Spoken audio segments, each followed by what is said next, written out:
Welcome back to Recap Channel. Nightbooks is a kid-friendly horror story with a warm ending and an important message. Alex, the main character, is a horror-obsessed kid who is constantly writing stories in the notebooks he calls nightbooks. When he enters the apartment of the witch Natasha, he finds himself tasked with an unusual duty, writing and reading a new scary story to Natasha each night, under threat of death. Alex finds himself unable to write new stories, but he learns more about the apartment and Natasha's curse with the help of his new friend Yasmin. And mysterious purple writing in the books of Natasha's library. With his books full of backup stories destroyed by a spider-like shredder, Alex puts his escape plan into action. The notes found in Natasha's book have provided a recipe for a sleeping potion, which he and Yasmin plan to use to knock out Natasha and steal her keys to the outside world. They trick Natasha into telling them the remaining ingredient using a story, knowing her penchant for correcting details.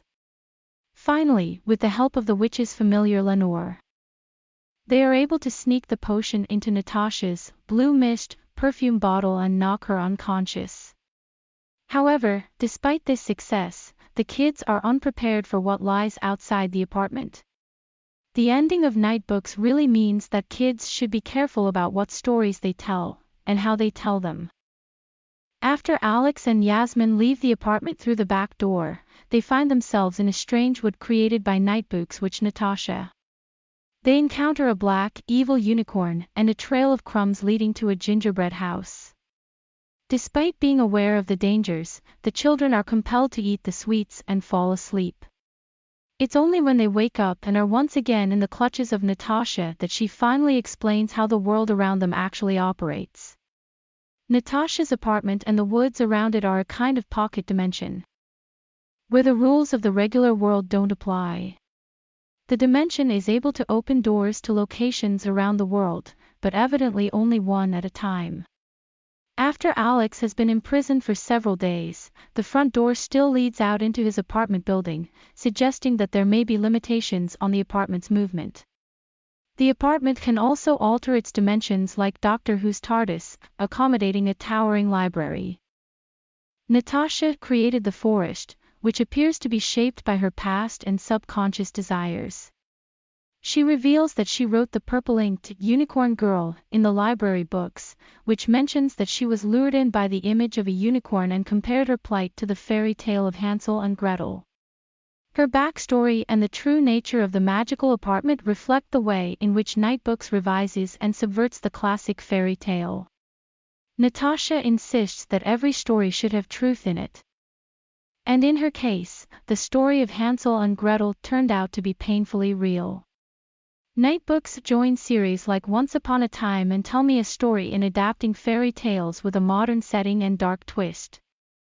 Whether or not the old witch Griselda was the villain from the famous story, she had a similar modus operandi, luring children in with their favorite food or other treats and ultimately eating them. The role of fairy tales and scary stories becomes clear as Natasha explains why she has been having Alex and other children read scary stories every night. Stories of fear and despair calm Griselda enough to keep her asleep. When she is left too long without a story, or there is a hint of a happy ending, the earth rumbles, suggesting that the entire pocket dimension rests on Griselda's psyche. The revelation that Natasha is working to please a more powerful witch makes her cruelty more rational, although still not exactly justifiable. Natasha is still a villain and could appear in a potential Nightbook sequel, but the main threat in the final act of Nightbooks is the ravenous Griselda, who chases Alex into his apartment building. Just like the witch in Hansel and Gretel, she ends up burned to death, this time in the building's furnace chasing Alex's book of stories. Both this ending and Hansel and Gretel's larger importance to the plot of Nightbooks show how creativity is vital to the movie's message and ending. The Nightbooks ending exemplifies the movie's wider message about the power of creativity, as well as how easily it can be misused. Alex eventually reveals that he was rejected by his classmates, even his best friend Josh, who thought he was weird for his obsession with horror and scary stories.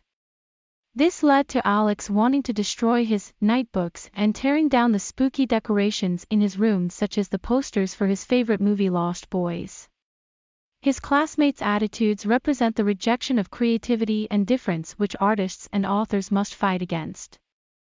The apartment that Natasha offers to Alex at first seems like the perfect scenario for him, since it is a place where his scary stories are valued. However, Natasha only wants stories told in a certain way. They must adhere to a pre-existing universe that Alex knows nothing about, always have a formulaic unhappy ending, and be produced on a harsh daily schedule. This situation could be analogous to producing commercial art, which offers an opportunity to exercise creativity but always under someone else's rules and for their interests. Ultimately, by giving his own story a happy ending, Alex is able to both embrace his own strangeness and break out of the rules imposed by Natasha. This leads to the climactic chase, with a monster that wouldn't be out of place in a Paranormal Activity or other adult horror movie. He understands that doing so entails a risk, in this case the literal risk of awakening Griselda, but that it is the only chance he ever has of escaping. The ending, where Alex and Yasmin return to the real world as friends, shows that Alex has returned to writing in his nightbooks. Yasmin brings him a new notebook, showing the importance of finding a support network that values one's creativity. The nightbook's ending thus shows that the film's message is about the importance of creativity, not being afraid of rejection, and being one's true self.